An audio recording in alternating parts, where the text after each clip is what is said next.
मौलाना तारिक जमील साहब के जो बेटे का इंतकाल हुआ है वो भी उसी तरह से बहुत दर्दनाक हादसा, जहाँ पर उनके भाई ने आकर ये बताया कि उनकी जो सीने में गोली लगने से जो उनका इंतकाल हुआ और वो हलाक हुए, अल्लाह उनके दर्जात बुलंद करे और सबसे बढ़कर ये कि उनके घर वालों को सब्र और इसमें हौसला दे कि वो इस खबर को और इस सदमे को बर्दाश्त कर सकें। आसिम जमील मौलाना साहब के साहबजादे, उनको कुछ इस तरह के प्रॉब्लम्स थे जो कि साइकोलॉजिकल या नफ्सियाती नौइयत के थे और एक बाइपोलर उनको डिसऑर्डर कहते हैं उनको था, जिस वजह से वो ये मुलाकात है पीटीआई के डेलीगेशन की जो कि मौलाना फजलुर रहमान से मिलने गया।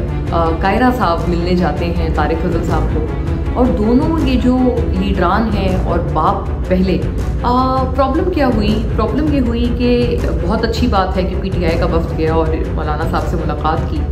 लेकिन याद रहे कि इन्हीं मौलाना साहब को, फजलुर रहमान साहब को पूरी की पूरी पीटीआई और ख़ास तौर पे चेयरमैन पीटीआई यानी कि इमरान खान साहब डीजल कहकर पुकारते थे। आप सबको याद है। ज़िले शाह का आपने अभी देखा कुछ माह पहले, एक बहुत बुरी तरह से उस बेचारे का मर्डर हुआ और उसकी मौत हुई। हुकूमत पंजाब ने कहा कि नहीं ये तो एक्सीडेंट था, रोड एक्सीडेंट था, लेकिन उसके जिस्म पे तशद्दुद के निशानात बड़े नुमायाँ थे और उसके ऊपर भी अलग अलग कहानियाँ मौजूद हैं। फिर उसके ऊपर कभी बात ही आगे नहीं बढ़ी, कभी किसी ने गवारा ही नहीं किया। इस मुल्क में तो हर चीज़ रफा दफा कर देने की आदत है और वही चीज़ उस गरीब के साथ भी हुई, उस मासूम के साथ भी हुई। लेकिन उसके फैमिली के साथ भी जब अफसोस करने का मौका आया तो इमरान खान साहब ने जाकर उसके घर जाकर अफसोस नहीं किया, बल्कि उसके घर वालों को अपने घर बुलाकर अफसोस किया। कहते हैं सियासत के सीने में दिल नहीं होता, लेकिन दूसरी तरफ ये भी कहते हैं कि खुशी गमी में एक दूसरे का हिस्सा बनना, एक दूसरे को सहारा देना और एक इंसानी रिश्ता कायम रखना, ये भी सियासत का हिस्सा होता है। दोनों बातें क्या एक टाइम पे हो सकती हैं? एक्चुअली दोनों बातें एक ही टाइम पे होती हैं। इसकी जिंदा मिसाल पिछले दिनों होने वाली एक मुलाकात है, उसके बारे में बात करेंगे और साथ साथ एक बहुत दिल खराश वाक़या जब अजीम इस्लामी स्कॉलर मौलाना तारिक जमील के बेटे आसिम जमील की नागहानी मौत और अल्लाह उनको उनके दर्जात बुलंद करे, लेकिन किन इम्प्लिकेशंस के तहत, किन सर्कमस्टांसिस के तहत ये बदकिस्मत हादसा, ये बदकिस्मत एक्सीडेंट हुआ और इसके ऊपर जो स्टांस दिया जा रहा है या जो पुलिस का जो मौक़िफ़ आ रहा है उसमें क्या चीज़ प्रॉब्लमेटिक है और क्या चीज़ नहीं है, इसके ऊपर बात करते हैं। हेलो एंड सलाम, मैं हूँ मोना आलम, आप सबको इस स्पेस में वेलकम। पहले बात करती हूँ मैं उस मुलाकात की जिसका मैं हवाला आपसे दे रही थी और मैंने सोचा कि इसके बारे में एक अलग से एक बात करना और एक वीलॉग के थ्रू आप सबके साथ आना ज़रूरी होगा। ये मुलाकात है पीटीआई के डेलीगेशन की जो कि मौलाना फजलुर रहमान से मिलने गया। उसका बताया जो गया जो पर्पस था, जैसे अली मोहम्मद ख़ान साहब ने ट्वीट किया और उन्होंने कहा कि जी ये तो उनकी खुश दामन के इंतकाल यानी कि उनकी सास के इंतकाल के मौके पर अफसोस करने के लिए ये जो पूरा एक एहतमाम था ये किया गया था। और कुछ रोज़ पहले, बल्कि कुछ माह पहले, आपको याद होगा बाजोड़ में एक बहुत बदकिस्मत धमाका हुआ था और एक टेररिज्म का एक्ट हुआ था जिसमें मौलाना फजलुर रहमान और JUI का एक कन्वेंशन था, वर्कर्स कन्वेंशन। बहुत सारे लोग थे, बहुत मजमा था और वहाँ पर ख़ासा अहम और बहुत बेशकीमती जानी नुकसान हुआ। वो कहते हैं कि हमने उस बदकिस्मत वाक़े की अफसोस के लिए हम गए थे। वैसे तो ये बात इतनी अचंभे की बात नहीं है और सच्ची बात है कि सियासतदानों में अलग अलग पार्टीज़ के ही सही आपस में एक इस तरह का इंसानी राब्ता हमेशा होता है। मुझे याद पड़ता है जब, अगर मैं इसकी अच्छी मिसालें कुछ दूँ तो जैसे कायरा साहब के जब बेटे का इंतकाल हुआ था और एक्सीडेंट में उनकी इसी तरह से एक एक्सीडेंटल उनके बेटे की, जवान बेटे की मौत हुई थी और इंतकाल हुआ था। अल्लाह उनके दर्जात बुलंद करे। आपको पता है अक्रॉस ऑल पार्टीज़, ये कई साल पहले की बात है, लेकिन तकरीबन हर पार्टी की ही तरफ से उसके ऊपर शदीद गम अफसोस का इजहार किया गया था। कायरा साहब से तकरीबन हर पार्टी से ताल्लुक़ रखने वाला लीडर जो है वो मिलने गया। और बिल्कुल अब से कुछ माह पहले हमने देखा कि तारिक फजल चौधरी जो कि पाकिस्तान मुस्लिम लीग नून के एक बहुत पुराने रहनुमा हैं और बहुत सीनियर लीडर हैं, उनके जवां साल बेटे का इसी तरह से बदकिस्मती से इस्लामाबाद में एक ट्रैफिक हादसे में इंतकाल हुआ। और उनका जो बेटा था अनजा नाम था और तारिक फजल साहब से मेरा भी चूँकि बहुत अच्छा ताल्लुक़ है, घरेलू ताल्लुक़ है और एक फ़ैमिली वाला ताल्लुक़ है, तो इस सिलसिले में मैंने भी जाके और अपने विद फैमिली उनको अफसोस किया था। उनके छोटे बेटे अबू बकर से भी मुलाकात हुई थी जो कि अपने भाई को बहुत दर्दनाक अल्फाज में और बहुत तकलीफ़ के साथ याद कर रहा था। ज़ाहिर है कि इंसानी इतना बड़ा हादसा और बहुत आपने देखा होगा एक विजुअल आया था जहाँ कायरा साहब मिलने जाते हैं तारिक फजल साहब को, और दोनों ये जो लीडरान हैं और बाप पहले, क्योंकि ये गम तो एक बाप का गम है, एक वालिद का गम है, तो दोनों लीडरान और दोनों वालिद एक दूसरे को गले लगाते हैं और इस तरह से बग़ैर अल्फाज के, वो वीडियो आपने देखी है, इस तरह से बग़ैर अल्फाज के एक दूसरे को गले लगाकर एक दूसरे को हौसला देते हैं कि जिसकी शायद कोई मिसाल नहीं मिलती, कि वो ना कहकर भी बहुत कुछ बोल जाते हैं। और हमें, अगर हम उनकी वो वीडियो देखें, कोई भी वीडियो देखें उनकी, थोड़ा सा भी जिसके दिल में दर्द हो तो फौरी तौर पे वो समझ जाएगा कि एक बाप जो इस हादसे से चंद साल पहले गुजरा, वो एक दूसरे बाप को, जिसके साथ अभी ये हवलनाक हादसा हुआ, उसको किस तरह से बग़ैर अल्फाज के उसको हौसला दे रहा है और उसे हिम्मत दे रहा है। बहुत सारी ऐसी मिसालें हैं। और पिछले बल्कि कुछ साल पहले की ये मिसाल है कि आपको याद होगा जब इमरान खान साहब एक कंटेनर से गिर गए थे धरने के दौरान, 2013 के इलेक्शंस के आसपास की बात है, तो नवाज़ शरीफ साहब उनसे बाकायदा हस्पताल तक मिलने गए थे उनकी मिजाज कुर्सी के लिए। वो भी बहुत अच्छी मिसाल थी। प्रॉब्लम क्या हुई? प्रॉब्लम ये हुई कि बहुत अच्छी बात है कि PTI का वफ्द गया और मौलाना साहब से मुलाकात की, लेकिन याद रहे कि इन्हीं मौलाना साहब को, फजलुर रहमान साहब को, पूरी की पूरी PTI और ख़ास तौर पे चेयरमैन PTI यानी कि इमरान खान साहब डीजल डीजल कहकर पुकारते थे, आप सबको याद है, और बहुत कड़ी तनकीद उनके ऊपर करते थे। मज़े की बात यह है कि शायद इमरान खान साहब वो वाहिद लीडर हैं जो कि ये जो आपस में मेल जोल होता है सियासतदानों का, उसको भी बहुत तनकीदी निगाह से देखते थे। उनके एक नहीं बल्कि अनगिनत बयानात हैं जहाँ पर इमरान खान साहब कह रहे हैं कि ये तो आपस में जो कुछ कर रहे हैं और ये जो एक दूसरे के साथ बिल्कुल बगलगीर हो रहे हैं सियासतदान अलग अलग जमातों के, तो ये तो इनकी आपस में एक सेटिंग है, और कि मैं तुम्हें आई scratch your back and you scratch mine, यानी कि मैं तुम्हें ऑब्लाइज करूँगा और तुम मुझे ऑब्लाइज करो। और इसको वो NRO भी कहते थे, जैसे चार्टर ऑफ डेमोक्रेसी हुआ तो उसको वो चार्टर ऑफ डकैती भी कहते थे। उन्होंने उसके ऊपर बड़ी कड़ी तनकीद की। तो शायद इमरान खान साहब उन वाहिद लोगों में से थे जो कि ये दूसरी पार्टी के सियासतदानों से मेल जोल को एक बहुत क्रिटिकल निगाह से देखा करते थे। एनीवे, बल्कि यही चीज़ हमने उनकी अपनी पार्टी में ताल्लुक़ रखने वाले जो उनके बहुत करीबी साथी थे, नईमुल हक से बेहतर मिसाल शायद ही किसी की होगी, जिनका इंतकाल उनकी हुकूमत में और उनके दौरे हुकूमत में हुआ, लेकिन फिर भी उनके जनाजे में इमरान खान साहब ने बतौर वज़ीर आज़म शिरकत नहीं की। और बहुत लोग इस बात से हैरान और परेशान हो गए क्योंकि नईमुल हक सिर्फ उनकी पार्टी के साथी नहीं थे, बल्कि उनके खुशी और गम के, उनके दुख सुख के साथी थे, उनके बहुत करीबी फैमिली फ्रेंड थे।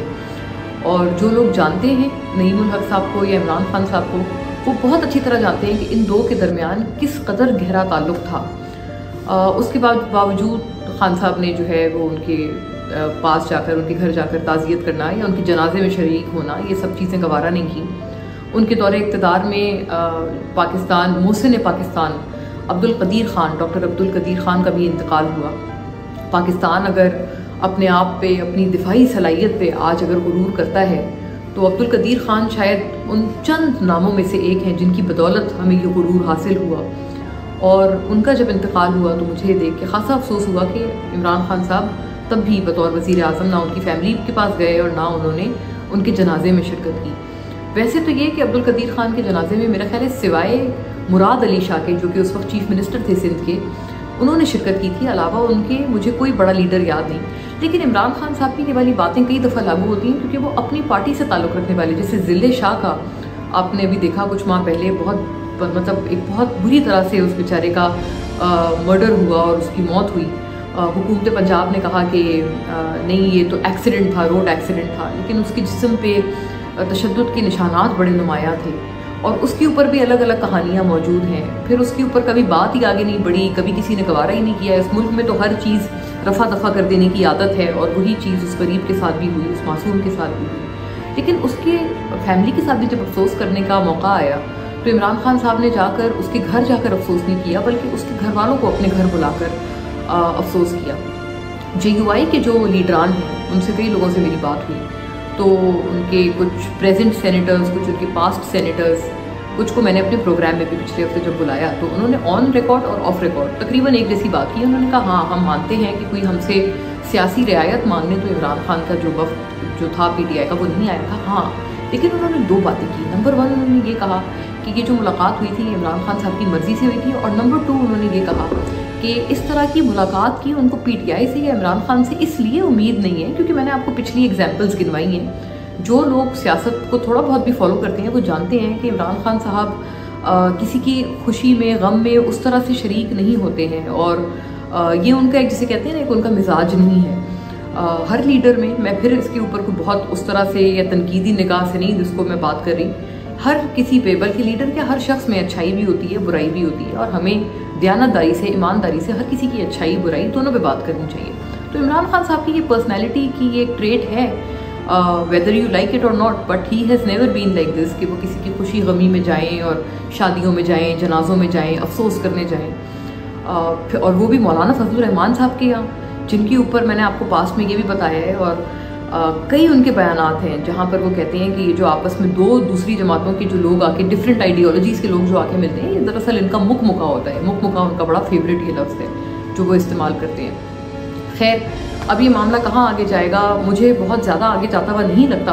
क्योंकि मौलाना फजलुर रहमान साहब ये कह रहे हैं, उनकी जमात की तरफ से ये बात आ रही है कि हमारी तरफ कोई सियासी पैगाम लेकर तो वो नहीं आए थे, लेकिन साथ साथ ये बात भी आ रही है कि अगर कोई सियासी पैगाम लाते हैं तो उसके ऊपर फ़िलहाल हमें बहुत ज़्यादा हम माइल नहीं होंगे अगर कोई बात इमरान खान साहब उनको अपने हवाले से करते हैं।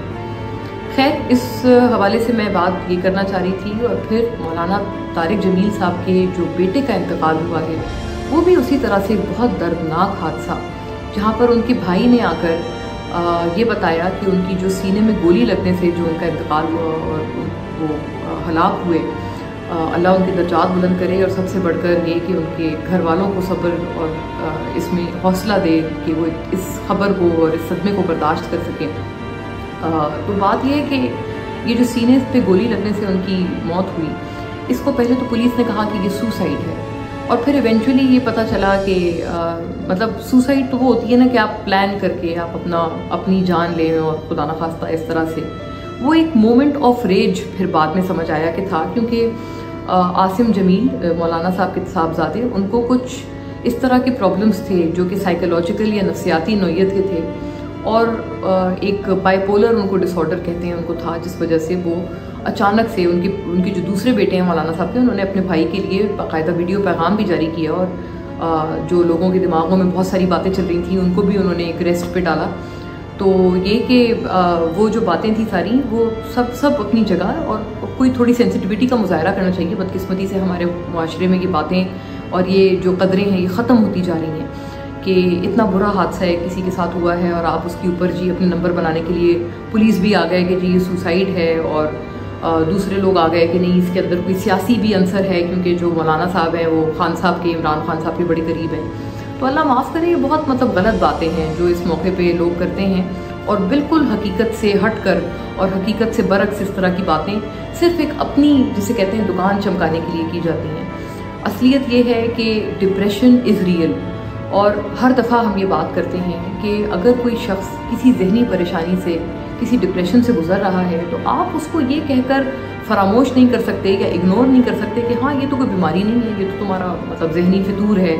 और उसका मजाक उड़ाया जाता है या उसको इग्नोर कर दिया जाता है या उसको सीरियस नहीं लिया जाता। ये एक सीरियस मसला है और ये जानलेवा साबित हो सकता है। इस तरह की कई मिसालें आप किसी भी अच्छे साइकाइट्रिस्ट के पास या किसी साइकोलॉजिस्ट के पास जाकर अगर बात करें तो आपको बहुत सारी ऐसी मिसालें मिलेंगी जहाँ पर लोगों ने तहश में आके वाक़तन या अपने आप को नुकसान पहुँचा दिया है या किसी और को नुकसान पहुँचा दिया है। और जब इसके सिम्टम्स आने शुरू होते हैं डिप्रेशन के या जहनी दबाव के, तो उसको सीरियस नहीं लिया जाता। अपने अजीज़ व अकारिब से, अपने दोस्तों से, अपने घर वालों से अगर बात की जाए तो उनका भी, उनकी बातों को ज़्यादातर जो घर वाले भी होते हैं या दोस्त अकारिब भी होते हैं वो भी मजाक में उड़ा देते हैं या नॉन सीरियस करके उड़ा देते हैं, जबकि ये एक बहुत सीरियस मसला है। और बदकिस्मती से इसकी ये जो लेटेस्ट एग्जाम्पल हमें आसिम जमील की हलाकत के नतीजे में नज़र आई है, उसको भी हमें उसी तरह से सीरियसली लेना चाहिए। और सबसे बढ़कर कि अगर आप ये भी नहीं कर सकते हैं तो कम अज़ कम उस ख़ानदान के ज़ख्मों पे नमक छिड़कना बंद करें कि उल्टी सीधी बातें बता के और उल्टी सीधी थियोरीज ला के कि ये वजह थी और ये वजह थी। खुदारा